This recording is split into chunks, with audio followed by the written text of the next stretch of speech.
Hi friends, welcome to zero IAS. Zero IAS में आपका स्वागत है।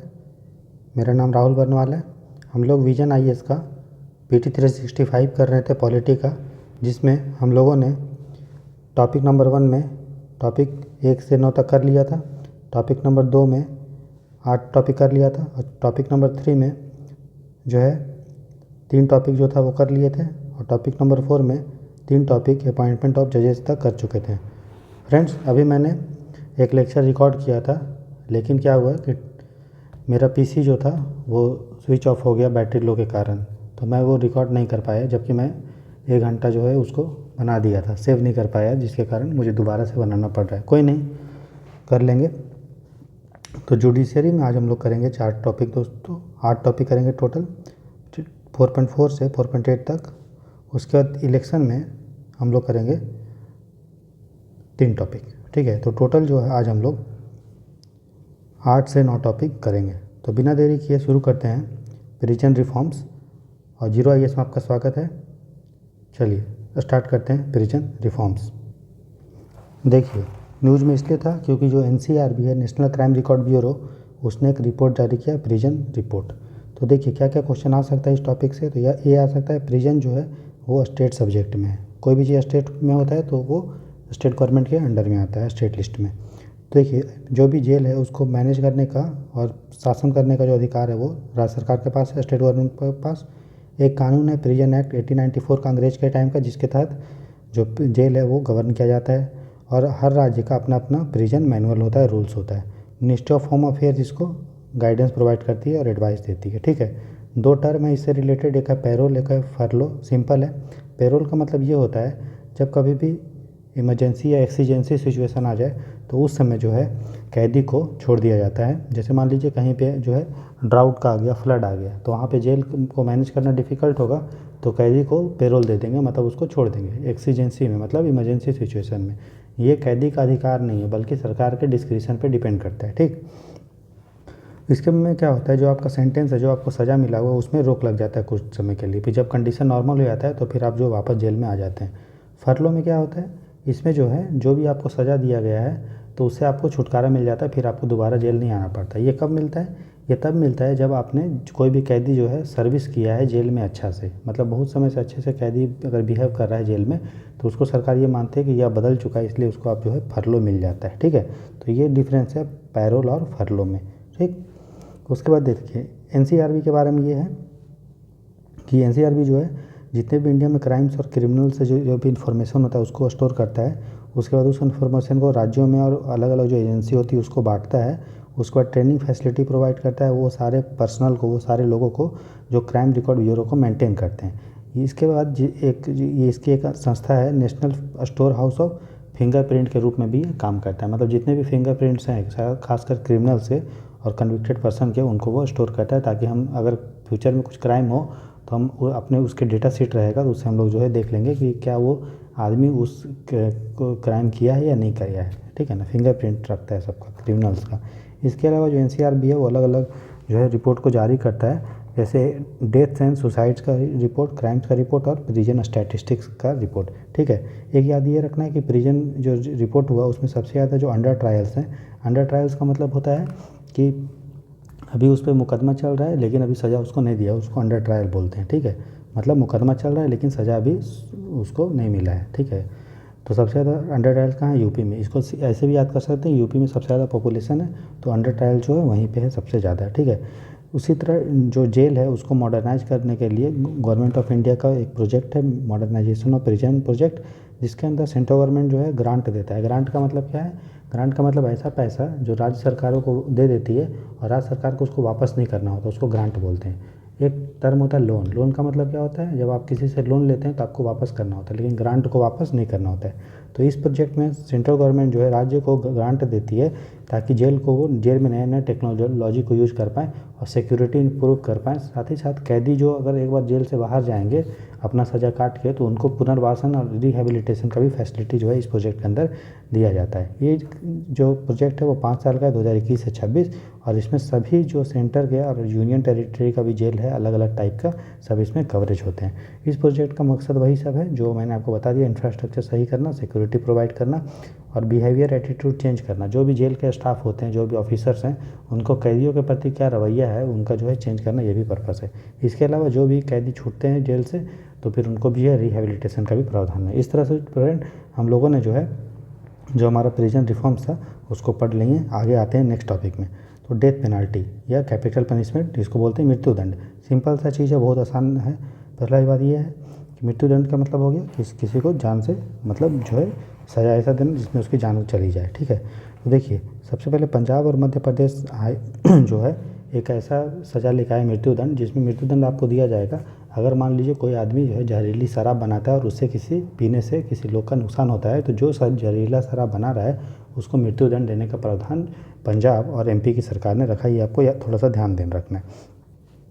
बच्चन सिंह केस में सुप्रीम कोर्ट ने बोला था कि अगर किसी को हम डेथ पेनाल्टी दे सकते हैं तो वो जो होगा संवैधानिक रूप से वैलिड होगा, कॉन्स्टिट्यूशनल वैलिड होगा, अगर वो कानून जो है वो कानून के तहत दिया जा रहा है। मतलब अगर कानून में लिखा है कि कोई आदमी कोई क्राइम करता है और उसमें मृत्युदंड का प्रावधान है, तो अगर हम किसी आदमी को उसको दे रहे हैं मतलब जो दोषी है तो वो जो होगा संवैधानिक रूप से सही होगा। जैसे कि रेप के केस में जैसे निर्भया रेप केस में जो है आपके उन लोगों को जो फांसी का सज़ा मिला था, टेररिस्ट में कसाब को फांसी की सज़ा मिला, तो चूँकि हम लोग को अगर वो कोई क्राइम किया तभी हम लोग उसको जो है कि जिस अगर कानून में लिखा हुआ है कि सामने वाले आदमी को अगर उसने कोई क्राइम किया है तो उसके अंदर अगर कोई कानून में लिखा है कि मृत्युदंड मिलना चाहिए, वो बच्चन सिंह में बोला कि वो वैलिड होगा, ठीक है। डेथ केस को लेकर कुछ पेनाल्टी जो है डेथ पेनाल्टी जो मृत्युदंड है उसको लेकर संविधान में कुछ प्रावधान है या कानून में है। जैसे 7 शेड्यूल ये बोलता है कि जो क्रिमिनल लॉ है और क्रिमिनल प्रोसीजर कोड है वो कंकरेंट लिस्ट में आएगा और उसमें भी डेथ पेनाल्टी कवर है, मतलब ये सेंटर और स्टेट लिस्ट दोनों में आएगा। आर्टिकल 21 में आपका right to life and personal liberty है, लेकिन कानून के द्वारा अगर कुछ क्राइम होता है तो आपकी जान लिया जा सकता है। आर्टिकल 72 और 161 में जो प्रेसिडेंट है और गवर्नर है उसको पार्डनिंग पावर है, जिसको हम लोग डिटेल में इसी के लेक्चर में PT 365 में पढ़ चुके हैं। IPC का जो कोड है इंडियन पिनल कोड, उसमें अलग अलग क्राइम के लिए अलग अलग पनिशमेंट है, तो डेथ पेनाल्टी का भी उसमें है अलग क्राइम के अनुसार। उसी प्रकार आपको याद रखना है कि अलग अलग बहुत सारे जो है कोर्ट का जजमेंट है, जैसे बच्चन सिंह है, मच्छी सिंह है और शत्रुघ्न चौहान केस है, ये तीनों केस डेथ पेनाल्टी से डील करता है। बस आपको इतना याद रखना है, ये इंपॉर्टेंट नहीं है पढ़ना आपके लिए। नेक्स्ट टॉपिक देखते हैं, legal service authority act. Legal service मतलब कानूनी सेवा, अथॉरिटी मतलब प्राधिकरण, तो ऐसा अथॉरिटी जो लीगल सर्विस को प्रोवाइड करता है। तो देखिए आपको पता है कि भारत में जो कॉस्ट है लीगल का वो बहुत ज़्यादा है। आपको अगर वकील को हायर करना है अपने केस लड़ने के लिए बहुत सारा पैसा देना पड़ेगा, तो गरीब के पास तो पैसा नहीं होता है। लेकिन अगर पैसे का अभाव में कोई गरीब अगर वंचित रह जा रहा है तो ये तो बहुत गलत बात है। इसी को देखने के लिए, दूर करने के लिए पार्लियामेंट ने लीगल सर्विस अथॉरिटी एक्ट बनाया था, LSA 1987। इस एक्ट के अंदर क्या था कि हम लोग इस तरह से अरेंजमेंट किए थे कि जो गरीब है उसको आसानी से जो है न्याय मिल जाए। इसके लिए हम लोगों ने 3 बॉडी बनाया था, नालसा, सालसा और डलसा।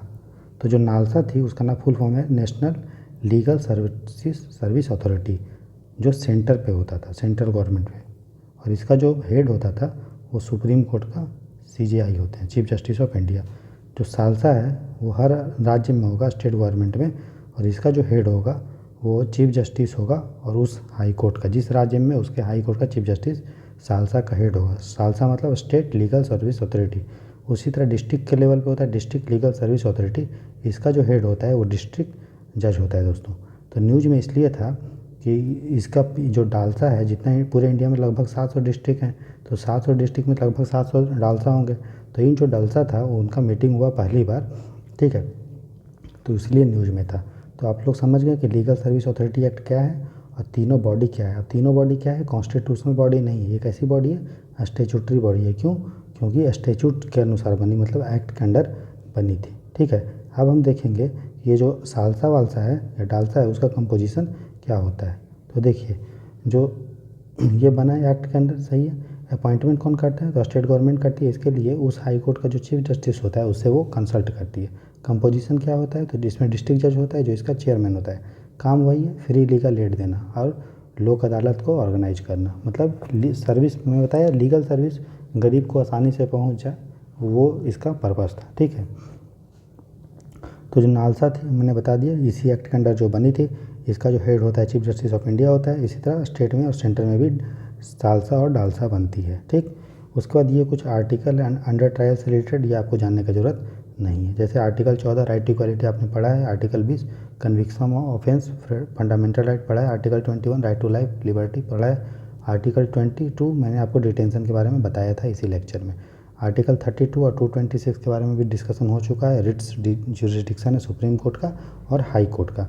और आर्टिकल 39 है, ये आपको याद रखना, आर्टिकल 39 ये जो है एक डीपीएसपी है जिसमें लिखा गया है फ्री लीगल एड। आपको पता है जो डीपीएसपी होता है वो राज्यों को अधिकार देता है कि वो लोगों के लिए कुछ कर पाए, है ना। तो फ्री लीगल एड इसमें लिखा था। इसी को लागू करने के लिए जो पार्लियामेंट है वो आपको लेके आई लीगल सर्विस अथॉरिटी एक्ट, जिसके अंदर 3 हम लोग संस्था बनाए, नालसा, सालसा और डालसा। और जो फ्री लीगल एड जो है गरीब को और जो वंचित हैं, जो जिनको नहीं मिल पाता उनको प्रोवाइड करती है। बस आपको इतना ही जानने का ज़रूरत है, ठीक। जैसे फ्री लीगल एड वही सब प्रोवाइड करती है सुप्रीम कोर्ट का legal service committee, high court का लीगल, स्टेट का लीगल, डिस्ट्रिक्ट लीगल और तालुक लीगल का, ठीक। नेक्स्ट टॉपिक हम लोग देखते हैं live streaming of constitution bench hearing. मतलब सुप्रीम कोर्ट ने पहली बार जो हियरिंग है, कौन सा हियरिंग, कॉन्स्टिट्यूशन बेंच का, उसको लाइव कर दिया। पहले आपको पता है कि जो लाइव रिकॉर्डिंग नहीं होता था, लाइव हियरिंग नहीं होता था। आप सुप्रीम कोर्ट में पता है आपने देखा होगा कि जज कुछ बोल रहा है और आप डायरेक्ट जो है आप उसको वीडियो कॉन्फ्रेंसिंग के थ्रू या फिर आप यूट्यूब पे ये सब पे देख रहे हैं, है ना। पहले नहीं होता था, पहले जो आदमी जाएगा कोर्ट रूम वही देख पाता था। लेकिन आप सुप्रीम कोर्ट ने पहली बार क्या किया, जो कॉन्स्टिट्यूशन बेंच है उसके हियरिंग को लाइव कर दिया। कॉन्स्टिट्यूशन बेंच क्या होता है, जहाँ भी 5 से अधिक जो जज किसी भी फैसले को सुनते हैं उस बेंच को हम लोग कॉन्स्टिट्यूशन बेंच बोलते हैं, ठीक है। जहाँ भी, फिर से सुनिए, जिस केस का फैसला 5 से अधिक जज करते हैं उसको हम लोग कॉन्स्टिट्यूशन बेंच कहते हैं, ठीक है। तो देखिए सुप्रीम कोर्ट ने पहली बार क्या किया, कॉन्स्टिट्यूशनल जो बेंच था उसका लाइव स्ट्रीमिंग किया। लाइव स्ट्रीमिंग बता दिया, डायरेक्ट आप जो है सुप्रीम कोर्ट में जो भी कार्यवाही है उसको आप डायरेक्ट जो है देख सकते हैं, ठीक है, बिना कोर्ट जाए। तो ये जो है ई कोर्ट प्रोजेक्ट जो था सुप्रीम कोर्ट का उसके अंदर करता है। ई मतलब क्या होता है, इलेक्ट्रॉनिक्स, मतलब डिजिटल का प्रयोग करके, मतलब इंफॉर्मेशन एंड कम्युनिकेशन टेक्नोलॉजी का यूज़ करके जुडिशरी के बारे में कार्यवाही को हम लोग जो है देख सकते हैं, ताकि ज़्यादा से ज़्यादा आईसीटी का प्रयोग कोर्ट में हो, ठीक। तो सुप्रीम कोर्ट ने ये बोला कि जो टेलीकास्ट हम लोग करते हैं कोर्ट के कार्यवाही का, वो राइट टू जो life and personal liberty article 21 है, राइट टू एक्सेस जस्टिस उसी का पार्ट है। किसका, right to life and personal liberty. मैंने क्या बोल रहा था, आर्टिकल 21 जो है वो एक ब्रह्मास्त्र के रूप में, जिसके अंदर बहुत सारा चीज़ कवर हो जाता है ना। जैसे राइट टू मैरिज, अपने चॉइस से शादी करने का आर्टिकल 21 के अंडर में, राइट टू प्राइवेसी आर्टिकल 21 में, right to access justice article 21 में। इस तरह बहुत सारा चीज़ आर्टिकल 21 में आता है, ठीक है।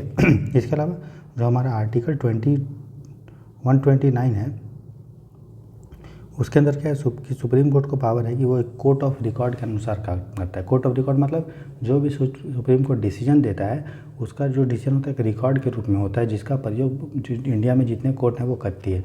मतलब सुप्रीम कोर्ट का जो भी डिसीजन होता है वो बाकी सारे कोर्ट में क्या होता है, बाइंडिंग होता है, उसको मानना पड़ता है।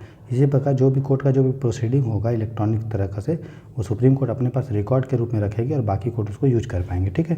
अभी बहुत सारे कोर्ट जो है इंडिया में जो है यूट्यूब पे भी चलाए हैं, जिसमें पहला जो कोर्ट था वो था गुजरात, ठीक है। फिर उसके बाद हम लोग को कुछ नाम याद रखना है। सिर्फ ये पूछ सकता है कि सुवास faster and FTS fast track courts.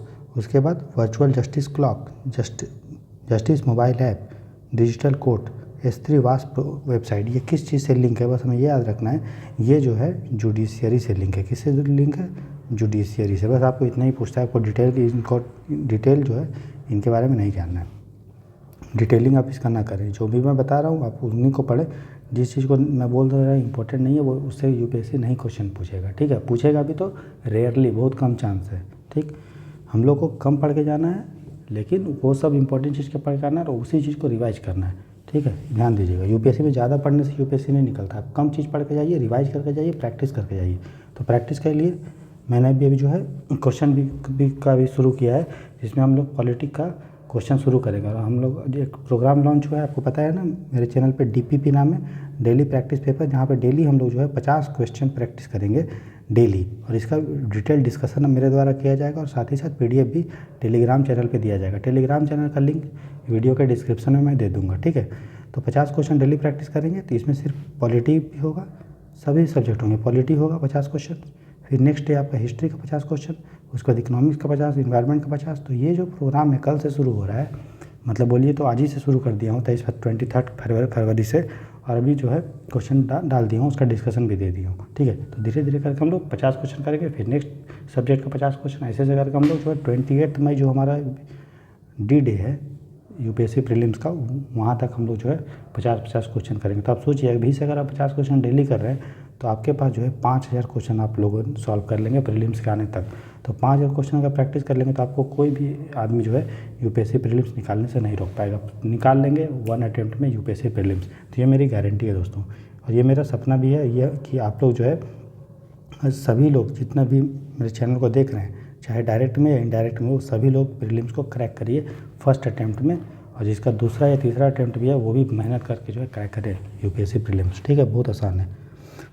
उसके बाद देखिए इन कोर्ट प्रोसीडिंग, उसी से एक रिलेटेड टर्म है। इन कोर्ट प्रोसीडिंग का मतलब ये होता है कि कैमरा के थ्रू जो है प्रोसीडिंग होगा, मतलब कैमरा में रिकॉर्ड होगा, बंद दीवार में रिकॉर्डिंग होगा, उसी को बोलते हैं इन कैमरा रिकॉर्डिंग। ठीक है, याद रखिएगा। तो ये प्राइवेट होता है, और इसको कहाँ कहाँ यूज़ किया जाता है, इसको वहाँ यूज़ किया जाएगा जो बहुत सेंसिटिव मैटर है, जैसे मान लीजिए किसी का रेप हुआ या किसी के पास जो यौन उत्पीड़न का केस हो गया, ठीक है ना, जो टेररिस्ट का केस है, तो ये सब एक ऐसा केस है, बहुत सेंसिटिव मैटर है।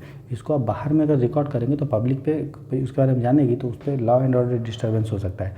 या फिर अगर किसी के साथ रेप हुआ, अगर उसका न्यूज़ अगर बाहर सर्कुलेट होगा तो उसके साथ एक्चुअली ऑलरेडी गलत हो चुका है, तो फिर उस लड़की के प्रति जो है उसका जो डिग्निटी है, गरिमा है, और ख़राब होगा। इसलिए देखें कि रेप भी किसी का होता है तो हम लोग उसको आर्टिफिशियल नाम से बुलाया जाता है, जैसे निर्भया उसका ओरिजिनल नेम नहीं था, उसका नेम कुछ और था। ऐसा सुप्रीम कोर्ट का गाइडलाइंस है कि हम लोग जो है जिस भी के साथ गलत हुआ है उसके गरिमा को ध्यान में रखते हुए हम लोग उसका जो है बाहर में उसका नाम को रिवील नहीं किया जाना चाहिए, इसीलिए उसका नाम को चेंज कर देते हैं और उसका इमेज को जो हम लोग ब्लर करके दिखाते हैं, क्योंकि उसका गरिमा को प्रोटेक्ट करना है। इसी उद्देश्य को लेकर इन कैमरा जो है प्रोसीडिंग सुप्रीम कोर्ट ने शुरू किया है। जो भी सेंसिटिव मैटर है उसको हम लोग बंद दीवार में जो है सुनवाई करेंगे, वो पब्लिक में नहीं करेंगे, और उसमें जो है पब्लिक और प्रेस सबको एक्सक्लूड कर जाएगा। प्रेसिंग उसका रिपोर्टिंग नहीं हो सकता और पब्लिक जो है नहीं देख सकती है। उसी से रिलेटेड टर्म है आपका फुल कोर्ट मीटिंग। इसका मतलब ये है कि सुप्रीम कोर्ट जितने भी जजेज हैं सुप्रीम कोर्ट के, उसको जो है चीफ जस्टिस ऑफ इंडिया बुलाता है एक साथ मीटिंग करने के लिए, समझे। चीफ जस्टिस ऑफ इंडिया जितने भी सुप्रीम कोर्ट का जज है सबको एक साथ बुलाएगा, ताकि कोर्ट में जो भी प्रोसीडिंग्स है, जो भी दिक्कत हो रहा है जुडिशरी को, और क्या क्या इंपॉर्टेंट इशू है जो जुडिशरी को समझना चाहिए, खासकर सुप्रीम कोर्ट को, तो उसको लेके जो है फुल कोर्ट मीटिंग होता है। ठीक है, कोई भी रिटन रूल्स नहीं है कि क्या करेंगे, लेकिन वो चीफ जस्टिस ऑफ इंडिया के डिस्क्रिप्शन पे करता है, स्वेच्छा अधिकार पे, कि वो कब मीटिंग बुलवाता है, कब क्या करता है। ठीक, उसी प्रकार अगला जो टॉपिक है वो है कि हाईएस्ट जुडिशरी में लैंग्वेज क्या होगा। तो देखिए सुप्रीम कोर्ट और हाई कोर्ट में आपने देखा है कि लगभग सभी जो फैसला लिए जाते हैं वो इंग्लिश में होता है, इंग्लिश में नोटिंग होता है, और जो वकील होता है वो भी जनरली इंग्लिश में ही बात करता है, और कोर्ट भी जो है इंग्लिश में ही जनरली फैसला देता है। ठीक है ना, तो ये कहीं लिखा गया है कि हाँ, लिखा हो गया है आर्टिकल 348 में लिखा गया है कि जितने प्रोसीडिंग होंगे सुप्रीम कोर्ट के और सभी हाई कोर्ट के वो इंग्लिश में होंगे, जब तक पार्लियामेंट कोई कानून ना बना दे। अगर पार्लियामेंट कोई बोल दे कि यार हिंदी भी हो सकता है तो वो हिंदी भी हो जाएगा, लेकिन अभी तक पार्लियामेंट कोई भी कानून नहीं बनाया है, इसीलिए सुप्रीम कोर्ट और हाई कोर्ट का जो डिसीजन, जो भी प्रोसीडिंग्स होता है वो इंग्लिश में होता है। लेकिन एक इसमें गवर्नर को एक पावर है कि गवर्नर चाहे तो राष्ट्रपति से सलाह लेके जिस राज्य का वो गवर्नर है उस राज्य का लोकल लैंग्वेज को वो हाई कोर्ट का कार्यवाही के रूप में प्रयोग करवा सकता है या हिंदी को करवा सकता है। समझ गए? फिर से रिपीट करता हूँ दोस्तों, अगर गवर्नर चाहे तो वो जिस राज्य का गवर्नर है, मान लीजिए वो तमिलनाडु का है, तो तमिलनाडु का लोकल लैंग्वेज क्या है, तमिल, तो या तो वो हाई कोर्ट में तमिल को बोल सकता है करवाने के लिए, तमिल में की कार्रवाई होगी, या हिंदी को कर सकता है। लेकिन जो भी लैंग्वेज को वो बोलेगा करने के लिए, इसके लिए उसको पहले से राष्ट्रपति का जो है सलाह को लेना पड़ेगा, उसका परमिशन लेना पड़ेगा। ठीक, आगे देखते हैं हम लोग दोस्तों कि और भी क्या क्या इंपॉर्टेंट न्यूज़ है। जैसे टेली लॉ सर्विस, आपको सिंपल याद रखना, टेली मतलब क्या हुआ, वीडियो कॉन्फ्रेंसिंग, लॉ मतलब कानून या सर्विस।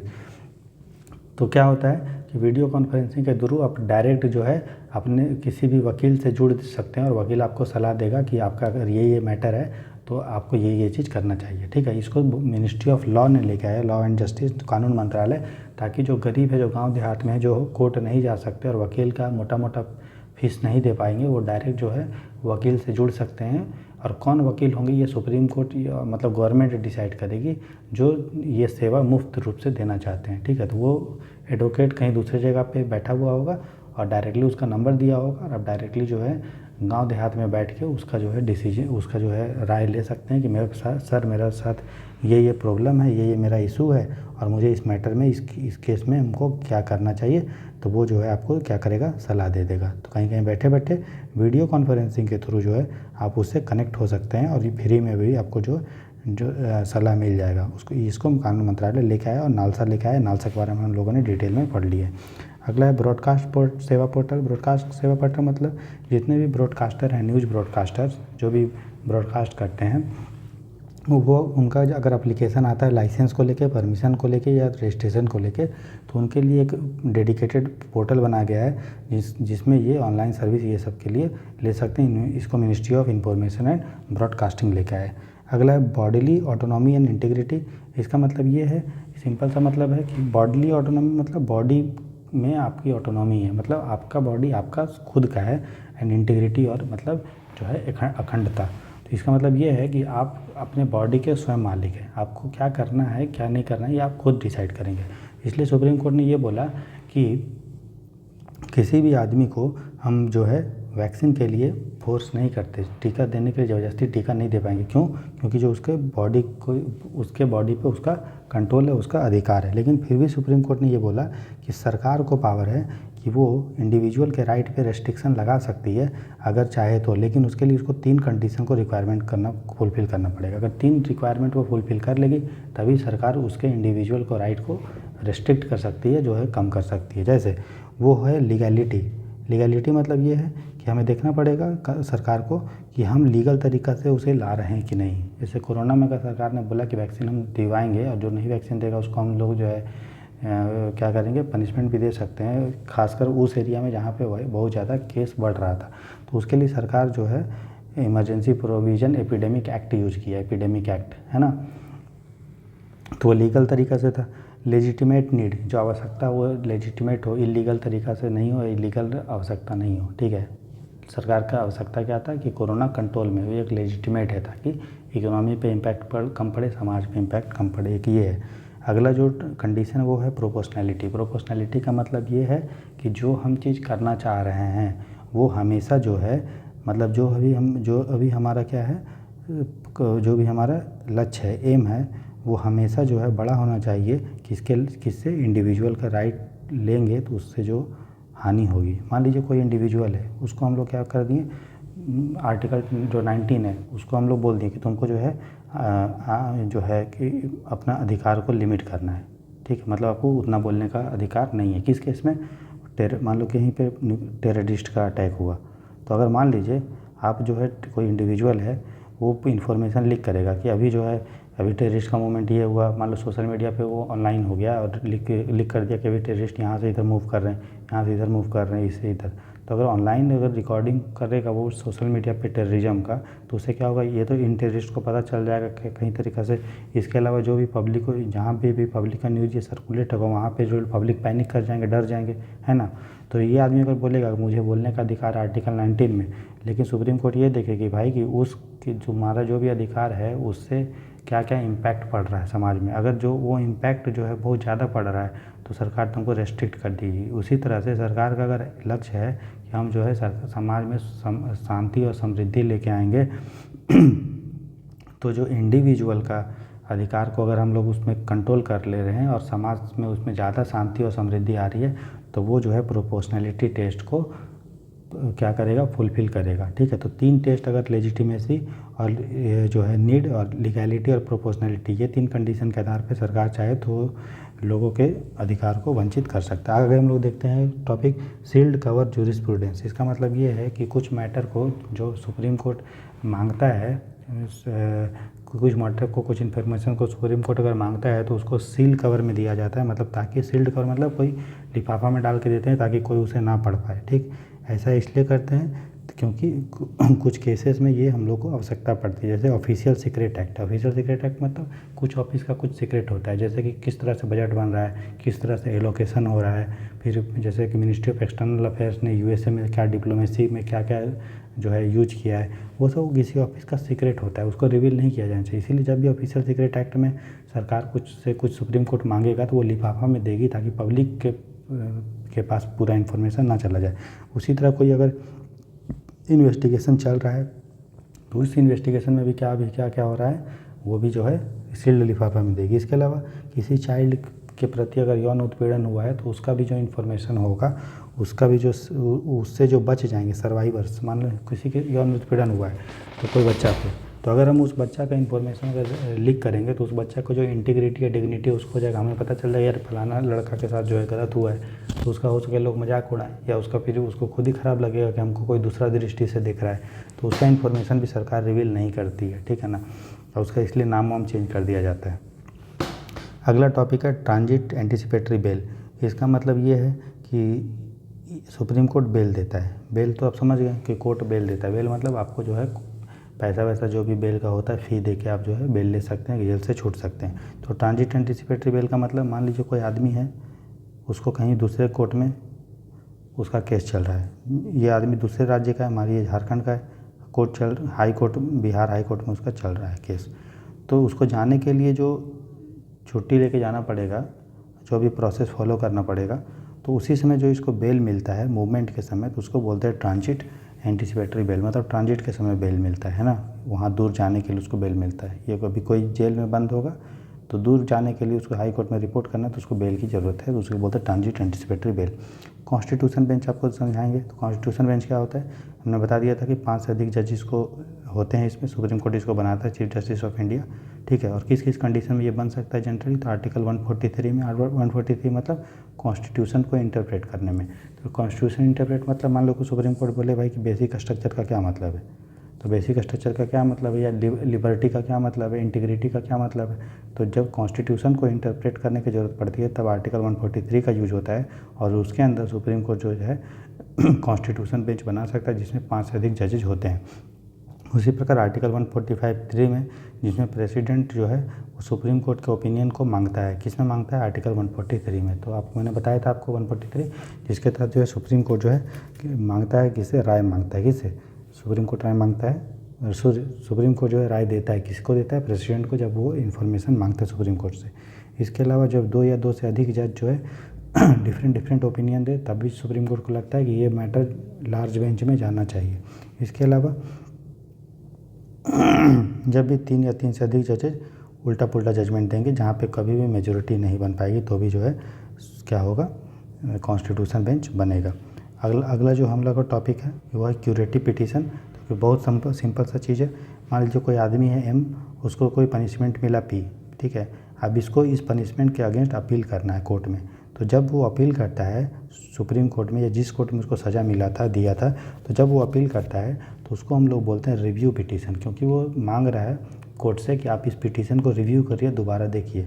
मान लीजिए सुप्रीम कोर्ट या उस कोर्ट ने फिर इसको रिजेक्ट कर दिया, उसको बोला कि तुम जो है अभी भी P ही सज़ा मिलेगा, तब आदमी ये दोबारा जो है अपील करता है लास्ट टाइम में, उसको हम लोग बोलते हैं क्यूरेटिव पिटीशन, समझ गए। तो लास्ट अपील जब वो करता है किसी कोर्ट में उस जजमेंट के अगेंस्ट, तो उसको बोलते हैं क्यूरेटिव पिटीशन। तो क्यूरेटिव पिटीशन जो है अब लास्ट कॉन्स्टिट्यूशनल रेमेडी है। कॉन्स्टिट्यूशनल क्यों है, क्योंकि ये अधिकार देता है नागरिक को कि आप जो है अपील करने का आपको अधिकार है। रिव्यू पिटीशन जो है जब डिसमिस हो जाता है रिव्यू पिटीशन, तब जाके आदमी जो क्यूरेटिव पिटीशन लगाता है। ये संविधान में मेंशन नहीं है, आपको याद रखना है, it is not mention in the constitution. अगर मेंशन होता तो आपने संविधान में लक्ष्मीकांत पढ़ा है तो कहीं भी ऐसा लिखा है क्या कि रिव्यू पिटीशन किस आर्टिकल में, नहीं लिखा है। तो ये कब दिया सुप्रीम कोर्ट ने, रूपा अशोक हुर्रा केस। जिस तरह बेसिक स्ट्रक्चर कहीं नहीं लिखा हुआ है, हम लोग उसको सुप्रीम कोर्ट के जो भी आदेश देता है उसके अनुसार हमको मानना होता है कि ये बेसिक स्ट्रक्चर, उसी तरह जो है क्यूरेटिव पिटीशन नहीं लिखा हुआ है, ठीक। तो लेकिन रिव्यू पिटीशन लिखा हुआ है, रिव्यू पिटीशन लिखा हुआ है आर्टिकल 137 में। स्प्लिट वर्डिक्ट क्या होता है, अगला टॉपिक है। स्प्लिट वर्डिक्ट का मतलब, मान लीजिए कोई केस आया, उसमें जितने भी जजेज हैं सबका अपना अलग अलग ओपिनियन है, सबका, तो कोई भी जजेज का ओपिनियन सेम नहीं है।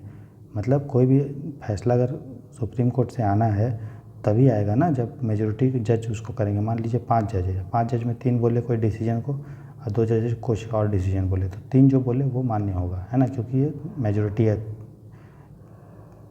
2 से ज़्यादा है। लेकिन मान लीजिए किसी में 5 जजेज है और 5 जजेज में 2 ने कुछ बोला, 2 ने कुछ बोला, 1 कुछ बोला, तो हम कौन सा फैसला मानेंगे? हम कोई फैसला नहीं मानेंगे। क्यों? क्योंकि मेजोरिटी है नहीं। मेजोरिटी किनका है? 2 और 2 का, ये कॉमन है, इनको थोड़ी ना मानेंगे, दोनों अलग अलग चीज़ बोल रहा है। तो जब जितने भी जजेज हों उनमें मेजोरिटी जजमेंट ना बन पाए, फैसला ना बन पाए, तो उस समय हम लोग स्प्लिट वर्डिक्ट होता है। स्प्लिट मतलब सब अलग अलग बोल रहे हैं, उस केस में मैटर जो है हाइयर बेंच में, लार्जर बेंच में जाता है। ठीक है, ये इंपॉर्टेंट आपका दोस्तों नहीं है डॉक्ट्रिन ऑफ रेस जडिसिट का। ठीक, उसके बाद देखेंगे doctrine of pith and substance. ये सिंपल सा चीज़ है, पीथ एंड सब्सटेंस, कि इसमें सुप्रीम कोर्ट क्या देखती है कि उसका जो है आधार क्या है। कोई भी अगर जजमेंट, कोई कानून है बना हुआ है तो वो किस लिए लाया गया था, मेन उसका पर्पस क्या था। ठीक है ना, उसका मेन इंपॉर्टेंट चीज़ क्या है, इसेंशियल पार्ट क्या है, वो देखेगी। मान लीजिए कोई कानून है इतना बड़ा जो यूनियन बनाया है, ठीक है, इसका मेन मकसद था फंडामेंटल राइट को प्रोटेक्ट करना। ठीक है ना, मेन मकसद क्या था? फंडामेंटल राइट को प्रोटेक्ट करना। लेकिन अनजाने में इस कानून ने किसी दूसरे चीज़ को इंटरफेयर कर दिया, और इसका मेन मकसद था फंडामेंटल राइट को प्रोटेक्ट करना, लेकिन जाने अनजाने में इसने क्या किया, किसी दूसरे राइट को हैम्पर कर दिया, लेकिन इसका मकसद नहीं था। तो सुप्रीम कोर्ट ये देखेगी कि चूँकि इस कानून का मकसद क्या था। इसका मकसद था चलो फंडामेंटल राइट को प्रोटेक्ट करना, चलो, लेकिन अनजाने में इसने कुछ गलत चीज़ कर दिया, फिर भी ये चीज़ को हम लोग कॉन्स्टिट्यूशन जो सुप्रीम कोर्ट है गलत नहीं बोलेगी, इसको क्या बोलेगी? भाई ये सही चीज़ है, क्योंकि इसका मेन मकसद को हम लोग ध्यान में देखेंगे, इंपॉर्टेंट चीज़ को, ये क्या कवर करना चाहता है, ट्रू नेचर को देखेंगे। इसी को बोलते हैं doctrine of pith and substance. ठीक है, जैसे मान लीजिए कोई सब्जेक्ट है वो यूनियन लिस्ट में आता है, ठीक है, लेकिन अनजाने में ये स्टेट लिस्ट का भी कुछ आइटम को कवर कर दिया। इसका मकसद नहीं था कि स्टेट राज्य सूची में घुसना, लेकिन अनजाने में ये घुस चुका है, तो अब हम लोग इस कानून को अवैध घोषित नहीं करेंगे। क्यों? क्योंकि इसका मेन मकसद था वो यूनियन लिस्ट में था। ठीक, तो ये चीज़ समझने में आना चाहिए आपको। अगला टॉपिक जो है डॉक्ट्रिन ऑफ कलरेबल लेजिस्लेशन। ये बहुत आसान है। मान लीजिए कोई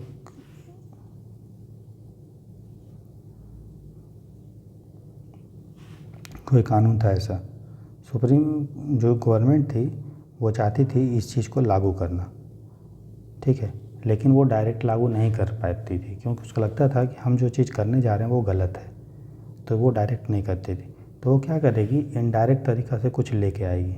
ठीक है, वो कुछ क्या लेके आएगी, इनडायरेक्ट तरीक़ा से, और जो गलत वाला चीज़ है उसको भर देगी और सही वाला चीज़ को लागू कर देगी। मतलब जो चीज़ हम डायरेक्ट तरीक़ा से करना चाहते थे वो हम इनडायरेक्ट तरीक़ा से करेंगे। ठीक है, उसी को बोल देंगे डॉक्ट्रिन ऑफ कलरेबल लेजिस्लेशन। मतलब हमने क्या किया, जो चीज़ लाना चाहते थे उसको हमने कलर करके दूसरा चीज़ कर दिया। अगर ब्लैक था तो ब्लू कर दिया, ब्लू तो ये आपको समझाने के लिए बता रहा हूँ, मतलब कलर कर दिया ताकि जो है ओरिजिनल चीज़ पता ना चले। ठीक है, ताकि ओरिजिनल चीज़ जो है पता ना चले, उसी को बोलते हैं डॉक्ट्रिन ऑफ कलरेबल लेजिस्लेशन। मतलब जो चीज़, तो सुप्रीम कोर्ट ये बोला है कि भाई जो चीज़ डायरेक्टली नहीं हो सकता है, अगर कुछ चीज़ डायरेक्टली नहीं हो सकता है, सीधा तरीक़ा से अगर नहीं हो सकता है, तो अगर तुम उसको टेढ़ा तरीक़े से भी करने की कोशिश करते हो तो उसको हम गलत मानेंगे, वो सही नहीं है। मतलब तुम साना बनने की कोशिश मत करो, होशियार बनने की कोशिश मत करो। जो चीज़ गलत है सो गलत है, चाहे तुम उसको डायरेक्ट करो या इनडायरेक्ट करो। उसी को बोलते हैं डॉक्ट्रिन ऑफ कलरेबल लेजिस्लेशन। उसके बाद लॉ कमीशन ऑफ इंडिया के बारे में याद आप ये रखिएगा कि सिंपल सा चीज़ है कि लॉ कमीशन ऑफ इंडिया संविधान में मेंशन नहीं है, मतलब ये कॉन्स्टिट्यूशनल बॉडी नहीं है। दूसरा, ये एक स्टैट्यूटरी बॉडी भी नहीं है। क्यों? क्योंकि एक्ट के अंडर नहीं बनी, वैधानिक संस्था नहीं है। क्या ऐसा संस्था है? अवैधानिक संस्था है। ये कोई विधान में नहीं बना है। इसके कुछ मेंबर होते हैं और कुछ पार्ट टाइम मेंबर होते हैं, बस आपको इतना ही जानना है, उतना इंपॉर्टेंट नहीं है। और ministry of law and justice के अंडर में काम करता है, उसको एडवाइस देने का काम करता है, एडवाइस देता है, सलाह। जब भी सलाह देगा तो वो तो बाइंडिंग तो होगा नहीं दोस्तों, बाइंडिंग नहीं होता है सलाह कभी भी, ये आपको ध्यान देना है। ठीक है, तभी और भी पढ़ना है कि लॉ कमीशन को बनाता है भारत सरकार। अभी तक 22 लॉ कमीशन इंडिया में बन चुके हैं, पहली बार 1955 में बनी थी, और जिसके जो चेयरमैन थे वो आपका कौन था दोस्तों, बताइए, याद रखिएगा। 1955 में जो लॉ कमीशन ऑफ इंडिया था उसका चेयरमैन कौन था, कमेंट सेक्शन में बताइए, क्योंकि यूपीएससी क्वेश्चन पूछ सकता है, मुझे ऐसा लग रहा है। ठीक, और अभी प्रेजेंट में है अवस्थी, इंपॉर्टेंट नहीं है। ठीक है, तो अब अगला टॉपिक ग्राम न्यायालय एक्ट। सिंपल सा है, गांव में न्यायालय बनाना। तो देखिए, आपको पता है कि गांव के लोग कोर्ट जाने में बहुत उनको दिक्कत होती है, हाई कोर्ट, सुप्रीम कोर्ट या जिला कोर्ट, क्योंकि उनको जाना होता है सब काम धंधा छोड़ के। कोई किसान है, उसको कोर्ट में कुछ मैटर है तो पूरा एक दिन का उसका जो है तनख्वाह उनका सब चला जाएगा, खेती नहीं कर पाएगा। या कोई वर्कर है, गरीब होता है, कैसे जाएगा कोर्ट में, है ना, कैसे अपना जो है वो फी देगा, ठीक है। टाइम बहुत लगता है, आपको पता है कि कोर्ट के चक्कर में साले चप्पल उप्पल घिस जाता है ना। तो ग्राम न्यायालय उसके देख रेख करने के लिए, उसके प्रॉब्लम को दूर करने के लिए पार्लियामेंट ने एक कानून बनाया था जिसका नाम था ग्राम न्यायालय एक्ट। तो ग्राम न्यायालय एक्ट जो था 2008 में बना था। ग्राम न्यायालय एक्ट मतलब एक्ट के अंडर बना है, इसलिए ये स्टैट्यूटरी बॉडी है, पहला। दूसरा, लॉ कमीशन इसको रिकमेंड किया था कि ग्राम न्यायालय बनना चाहिए। तो देख रहे हैं ना, लॉ कमीशन रिकमेंड करा, सजेस्ट करा, फिर पार्लियामेंट एक्ट बनाया 2008 में और बोला ग्राम न्यायालय होना चाहिए गाँव में, ठीक है। तो इसका मेन मकसद है कि लोगों को न्याय देना। ये देखता है नेचुरल जस्टिस, लोगों को न्याय मिल रहा है कि नहीं। ये प्रोसीजर को फॉलो नहीं करता है उतना। ये नहीं देखता है कि यार ये वाला कोई फाइल है तो इसमें ये लाइन से अच्छे से लिखा है कि नहीं, इसमें मोहर है कि नहीं, इसमें ये है कि नहीं, इसमें वो है कि नहीं। मतलब दुनियादारी के चक्कर में उतना नहीं रहता है। ये देखता है यार अच्छा ये एक मेरे पास एक मैटर आया है, इसमें ये इशू है और मुझे जल्दी से न्याय देना है, बस। कोर्ट के जैसा काम नहीं करता। कोर्ट में तो आपको पूरा प्रोसीजर फॉलो करना पड़ता है। आपको ऐसे नोटिंग करना है, आपको ये करना है, आपको वो करना है, ऐसे वैसे। तभी तो कोर्ट का जो डिसीजन होता है बहुत लेट से होता है। लेकिन ग्राम न्यायालय का मतलब है कि आपको प्राकृतिक रूप से न्याय देना, जल्दी जल्दी न्याय देना। इसलिए ये जो एविडेंस एक्ट होता है, एविडेंस एक्ट में मतलब किस तरह से एविडेंस आएगा, कब कौन आएगा, कैसे हम उसको अरेंज करेंगे, ये होता है। उसमें बहुत टाइम लग जाता है। तो एविडेंस एक्ट को ये फॉलो नहीं करता है, ठीक। उसके बाद उससे बाउंड नहीं होता। उसी तरह ये प्रिंसिपल ऑफ नेचुरल जस्टिस को बाउंड होता है। मतलब हमको प्राकृतिक रूप से न्याय देना, हमको प्रोसेस को फॉलो उतना नहीं करना। ये दोनों के टाइप का केस देख सकता है, सिविल का केस और क्रिमिनल का केस। सिविल केस मतलब जो लड़ाई होता है भाई, फैमिली में जो लड़ाई होता है, या डिस्प्यूट्स हो गया, या शादी मैरिज, उसके बाद डाइवोर्स, या उसके बाद इनहेरिटेंस, वो सबसे जो डिस्प्यूट होता है उसको हम लोग बोलते हैं सिविल। और क्रिमिनल जो डिस्प्यूट्स होता है वो डिस्प्यूट होता है आपका जो है मर्डर, रेप, फिर जो है चोरी चमारी, वो, ठीक। आपको इतना ध्यान देना है, ठीक है।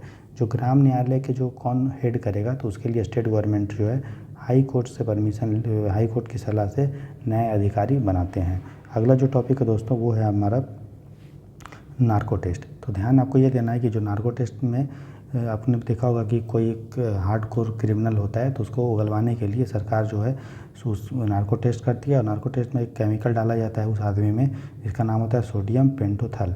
ये बॉडी में जब डाल देते हैं तो उसको बहुत जल्दी से एक्ट करता है और आदमी का जो सेंट्रल नर्वस सिस्टम होता है, जो तंत्रिका तंत्र होता है, उसको वो क्या करता है, जो है सप्रेस कर देता है। और आदमी जो है अपने कंट्रोल में नहीं रहता है। और जो वो पूछता है वो जनरली वो बताते जाता है कि हम ये एक ही चीज़ किए थे, और वो शॉर्ट ड्यूरेशन का होता है, ठीक है। लेकिन सुप्रीम कोर्ट ये बोला है कि कोई भी आदमी के बिना परमिशन के हम लोग उसको नार्को टेस्ट नहीं करवा सकते। जब वो बोलेगा कि मुझ पर नार्को टेस्ट करवाओ तभी हम करवा पाएंगे, और टेस्ट का रिजल्ट के आधार पे हम लोग उसको पनिशमेंट नहीं दे सकते। मतलब कि कोई नार्को टेस्ट हुआ और उसने ये चीज़ उगल दिया, तो हम लोग सिर्फ उसी के आधार पे कि चूँकि ये नार्को टेस्ट में ये चीज़ उगला है, उसी के आधार पे उसको सज़ा नहीं दे सकते।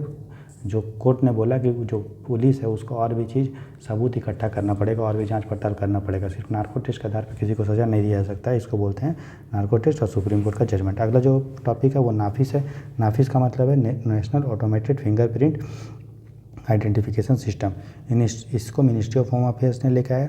इसका मतलब ये भी है जितने भी क्रिमिनल्स हैं उसको हम लोग फिंगरप्रिंट को स्टोर कर देंगे, और स्टोर करने के बाद उसको एक नंबर दे दिया जाएगा उस फिंगरप्रिंट का, वो 10 डिजिट का होगा, ठीक है। और 10 डिजिट का जब नंबर होगा तो और उस नंबर में जो मान लीजिए कोई क्रिमिनल है, ठीक है, उसका फिंगरप्रिंट हम लोग ले लिए, और लेने के बाद उस फिंगरप्रिंट को कोई नंबर दे दिए, और इस नंबर दिए तो जब वो उसके अगेंस्ट FIR लॉन्च होगा तो हम उसको इससे लिंक कर देंगे, ठीक है, इस फिंगरप्रिंट के नंबर। जिस तरह से आपका आधार कार्ड टाइप करते हैं तो पूरा आपका डिटेल मिल जाता है, उसी तरह जब आप ये नंबर टाइप कीजिएगा फिंगरप्रिंट, तो उस आदमी का अगेंस्ट कितना सारा FIR है सब आपको पता चल जाएगा। उसी को हम लोग बोलते हैं नाफिस। तो नाफिस याद रखिएगा। उसके बाद MP जो है इसको नाफिस को पहली बार लेकर आई है, ठीक। उसके बाद हम लोग देखते हैं NCLT के बारे में, नेशनल कंपनी लॉ ट्राइब्यूनल। तो देखिए जो NCLT है वो एक ट्राइब्यूनल है। ट्राइब्यूनल मतलब मैंने बता दिया था, कोर्ट और ट्राइब्यूनल में क्या डिफरेंस है ज़रूर आप देखिएगा, ठीक है। तो इसको बनाया गया था कंपनी एक्ट 2013 के अंडर में, ठीक है। ये इंसॉल्वेंसी को देखती है, मतलब कोई भी कंपनी का दिवालिया होता है तो उसमें कोई इन्वेस्ट किया था तो जो इन्वेस्टर है उसको लॉस होगा, तो वो इन्वेस्टर कहाँ जाएगी, तो वो जाएगी कंपनी लॉ ट्राइब्यूनल में। यहाँ पे वो अपील करेगी और फिर वो जो दिवालिया वाला आदमी है उसको बुलाएगा और बोलेगा तुमको ये चीज़ करना है, ठीक है। उसी को बोलते हैं NCLT, national company law tribunal. तो इसमें जो नेशनल कंपनी लॉ ट्राइब्यूनल होता है उसका जो मेंबर होते हैं उसका जो कार्यकाल होता है वो या तो 5 साल होता है या तो वो 65 साल होता है। आपको ये ध्यान देना। इसका मेन ब्रांच न्यू दिल्ली में। अगला जो टॉपिक है वो है क्राइम मल्टी एजेंसी सेंटर। इसमें हम लोग क्या कर रहे हैं, देखिए क्राइम मल्टी एजेंसी सेंटर, इसमें क्या है कि मिनिस्ट्री ऑफ होम अफेयर्स के अंडर में आता है। ये क्या है कि एक तरह का जो है इन्फॉर्मेशन शेयर करता है, ठीक है। जितने भी मल्टी एजेंसी बहुत सारे एजेंसी है, IB है, CID है, CBI है, जितने भी एजेंसी होते हैं उनके बीच में आपस में इन्फॉर्मेशन को सर्कुलेट करना इस तरह से, ताकि इन्फॉर्मेशन अगर जितना जाएगा लोगों के पास और एजेंसी के पास, वो एजेंसी सतर्क हो जाएगी और फ्यूचर में कोई अगर क्राइम करने वाला है तो उसको हम लोग डिटेक्ट कर पाएंगे और क्राइम को रोक पाएंगे। इसको ये जो है मिनिस्ट्री ऑफ होम अफेयर्स के अंडर में आता है, ठीक है दोस्तों। तो जितना भी याद रखिए, जो भी चीज़ जनरली क्राइम जिस वर्ड में रहेगा, चाहे NCRB है, नेशनल क्राइम रिकॉर्ड ब्यूरो, चाहे आपका क्राइम मल्टी एजेंसी सेंटर है वो भी, या फिर जो भी मतलब लॉ एंड ऑर्डर से मेंटेन होगा, जनरली वो मिनिस्ट्री ऑफ होम अफेयर्स में आती है।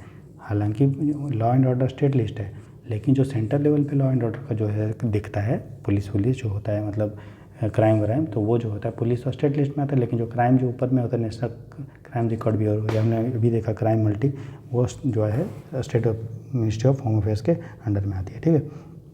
इस तरह से हम लोगों ने जुडिशरी का टॉपिक कर लिया। अब हम लोग देखेंगे इलेक्शन का टॉपिक। 3 टॉपिक आज करेंगे।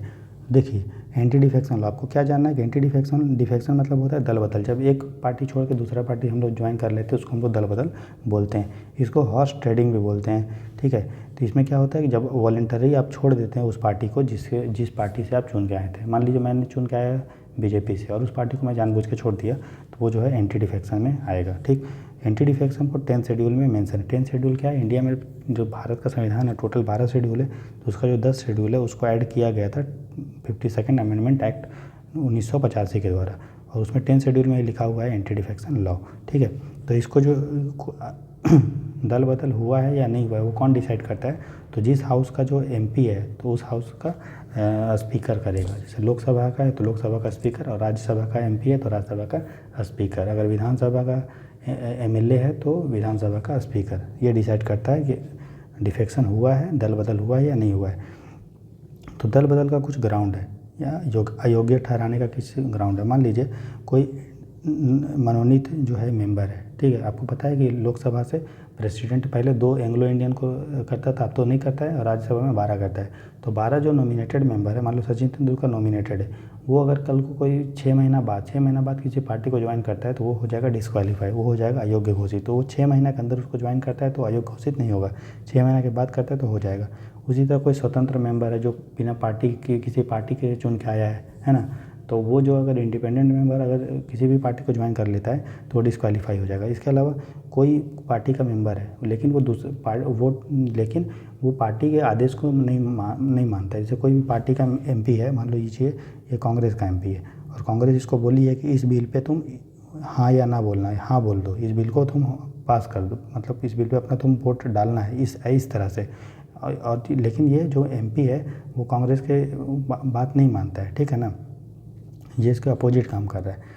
तो ये पार्टी चाहे कांग्रेस पार्टी, तो उसको 15 दिन के अंदर अगर क्रिटिसाइज करती है कि हम निंदा करते हैं इस MP का, तो उस ग्राउंड पे भी इसको जो है डिस्क्वालीफाई हो जाएगा।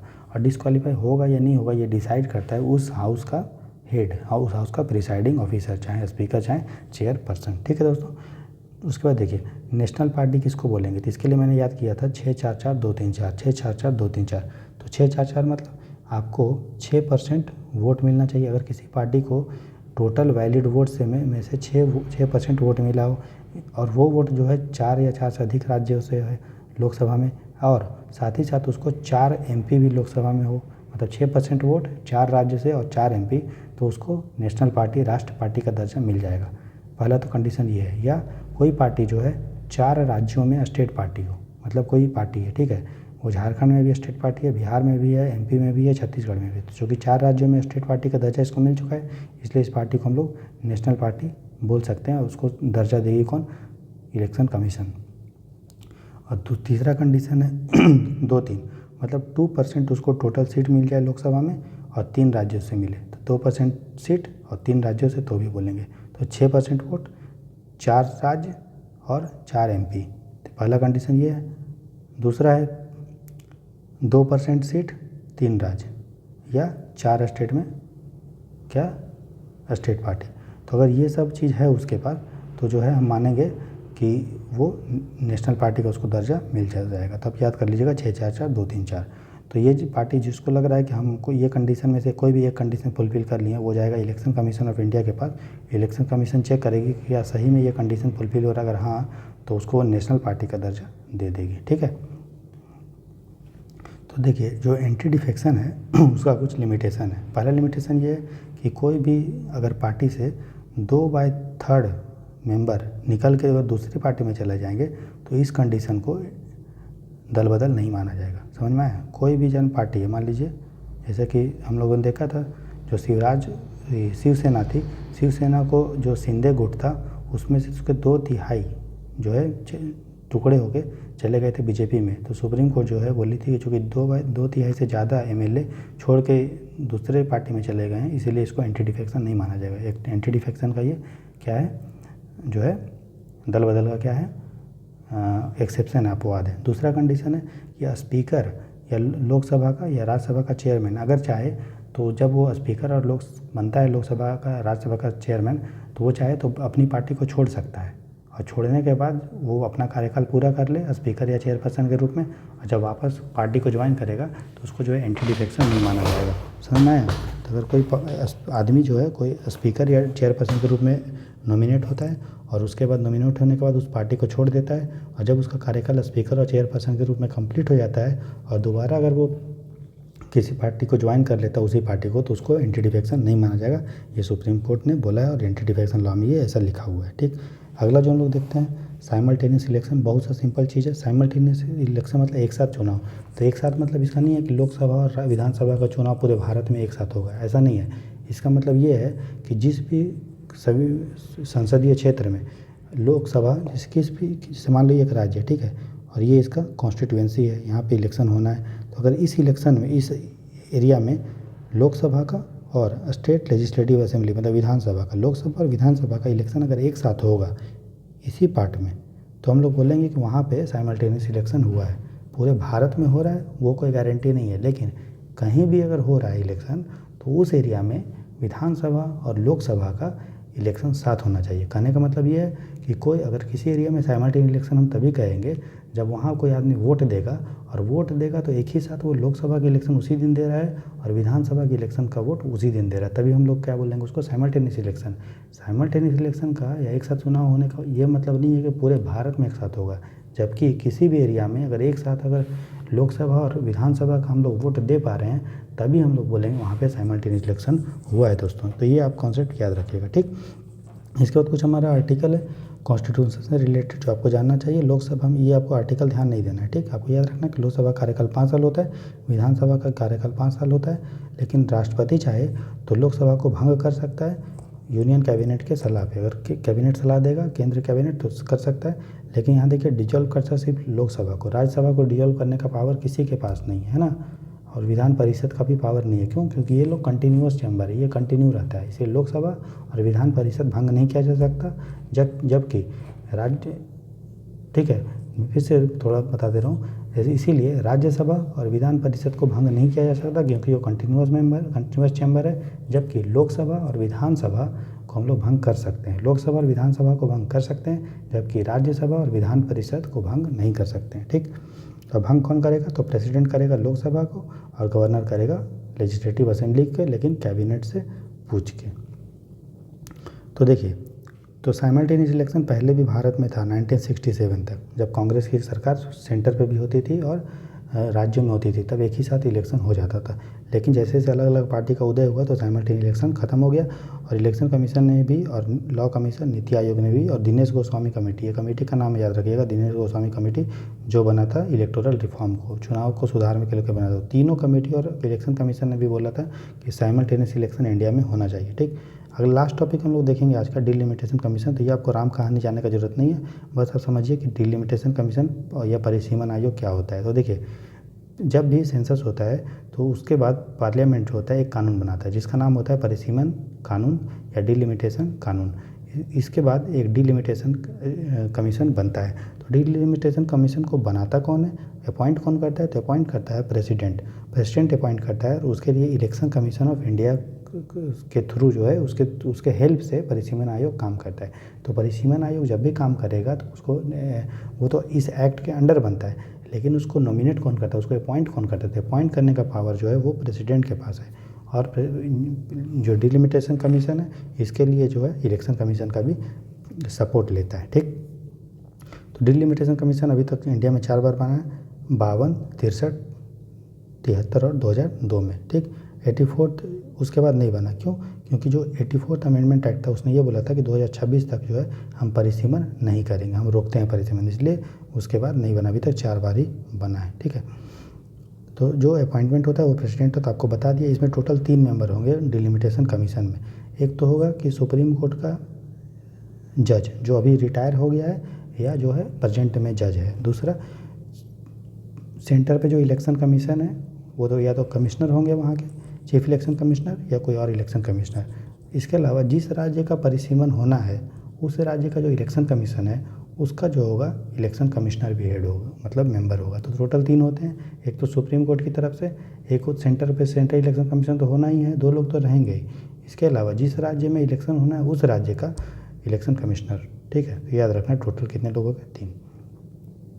ठीक, इसका काम वही है कि लोकसभा, याद रखिएगा, लोकसभा का और विधानसभा का सीट को जनसंख्या के अनुसार जो है रिड्रॉ करना, बाउंड्री की कितना बड़ा जो है हम लोग का क्षेत्र होगा, चुनाव क्षेत्र।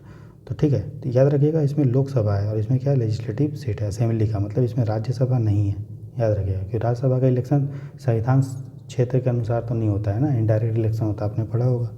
ठीक है, तो इस तरह से आपका जो है ये टॉपिक, ये आपको ज़रूरत नहीं। इस तरह से हम लोगों ने PT 365 में जो है लगभग टोटल, देखिए टोटल पेजेज हैं दोस्तों 60 के आसपास। हम लोगों ने 33 कर लिया, अब मात्र हम लोग 27 पेज बचा है। ठीक है, तो हम लोग जो है कल या परसों तक PT 365 को पूरा कंप्लीट करेंगे। फिर हम लोग नेक्स्ट जो है PT 365 को पढ़ेंगे, इकोनॉमी का या फिर जो है इन्वायरमेंट का।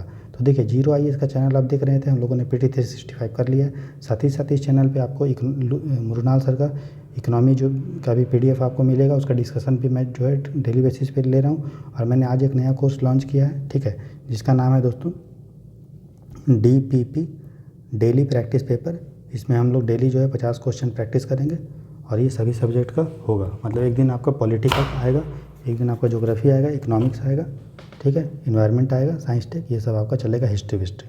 तो ये डेली 50 क्वेश्चन चलेगा। इसका हम डिस्कशन मैं खुद लूँगा, ठीक है, और डिस्कशन लेने के बाद जो है आप इसको मॉडल आंसर आप लोग को दिया जाएगा ताकि आप उसको रिवाइज कर पाएँ। तो ये मॉडल आंसर कहाँ दिया जाएगा, ये दिया जाएगा आपके टेलीग्राम चैनल पे, जिसका डिस्क्रिप्शन में वीडियो लिंक में डाल दूँगा। लिंक मैं जो है डिस्क्रिप्शन में डाल दूँगा। तो ये क्वेश्चन जो डेली चल रहा है, ठीक है, जो शुरू हो चुका है 22 फरवरी से, सॉरी 23 फरवरी 2023 से आपको शुरू हो चुका है, मतलब आज से। और फिर जो है ये चलेगा, ये जो कोर्स चलेगा ये आपका चलेगा 28 मई तक। मतलब जिस दिन UPSC प्रीलिम्स है उसके 2-3 दिन पहले तक ये कोर्स चलेगा। मतलब डेली, अभी देखिए 90 डेज हमारे पास है ना, तो 90 दिन है। और डेली आप अगर 50 क्वेश्चन प्रैक्टिस कर रहे हैं, और ये 50 क्वेश्चन अभी चल रहा है, धीरे धीरे इसको मैं बढ़ा के एक दिन में 60, फिर 70, फिर 80 इस तरह से करवाऊँगा।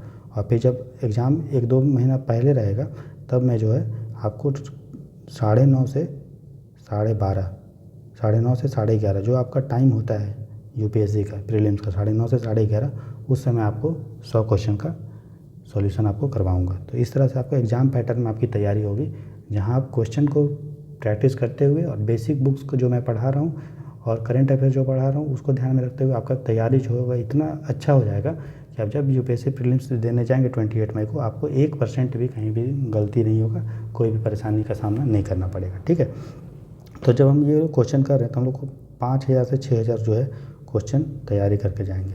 और अगर हम 5 या 6000 क्वेश्चन तैयारी करके जाएंगे दोस्तों, ठीक है ना, तो कोई भी कोई भी हमें UPSC निकालने से नहीं रोक सकता। हम लोग प्रीलिम्स निकाल देंगे आराम से। ठीक है, 5 या 6000 क्वेश्चन बहुत होते हैं, उनका जो लेवल है वो UPSC के लेवल का है। ठीक है, तो बस आप इस लेक्चर को और इस चैनल में बने रहें और इसको आप जो है देखते रहें डेली बेसिस पे, तो आपको पता चलेगा किस तरह से आप धीरे धीरे एग्ज़ाम के पैटर्न के अकॉर्डिंग जो है पढ़ते जा रहे हैं और अपनी तैयारी को स्ट्रॉन्ग कर रहे हैं। ठीक है, इसी उम्मीद के साथ आपका जो है सफलता की कामना करते हुए कि आप यूपीएससी प्रीलिम 2023 में सफल हों, इसके साथ ही आज इस लेक्चर को यहीं पे ख़त्म करते हैं। आप देख रहे थे जीरो IAS का चैनल। ठीक है, तो आज हम लोगों ने जो है पहले हम लोग यहाँ तक पढ़ चुके थे, ये भी पढ़ चुके थे, 3rd यूनिट भी कर चुके थे। इसमें हम लोग जुडिशरी में 3 किए थे और आज हम लोगों ने 4.4 से 4.8 तक किया और इलेक्शन में जो है हम लोगों ने 5.3 तक किया। अब हम लोग का बस यहाँ से लेके जो है यहीं तक बचा है, उसके बाद आपका जो है ख़त्म है। ठीक है, इसके बाद कुछ नहीं है पॉलिटी। तो PT 365 का ख़त्म हो जाएगा और जो है तो जो करंट अफेयर जो आपका 1 साल का है वो आपका फिनिश हो जाएगा। इसी उम्मीद के साथ, इसी आशा के साथ पढ़ते रहिए, खुश रहिए और 1 सेकंड भी आप वेस्ट नहीं करिए, हार्ड वर्क करते रहिए। जीरो IAS चैनल को सब्सक्राइब करें और क्वेश्चन को प्रैक्टिस करते रहिए। जितना प्रैक्टिस करेंगे उतना आपका नॉलेज बेस सही होगा, गलती करने का चांस कम होगा और आप एग्ज़ाम के जो है मूड में आ जाएंगे, उसके लेवल में आ जाएंगे। ठीक है, क्योंकि बोला जाता है practice makes a man perfect. तो जितना प्रैक्टिस करोगे उतना आप इम्प्रूव करोगे। ठीक है, all the best for your study, do your hard work and don't waste a single time. इधर उधर की बातें ना करें, इधर उधर घूमे फिरे, उतना नहीं घूमे और मन लगा के पढ़ाई कीजिए। All the best for your study, wish U a very and hard working laborious day, enjoy the study very well, goodbye, take care।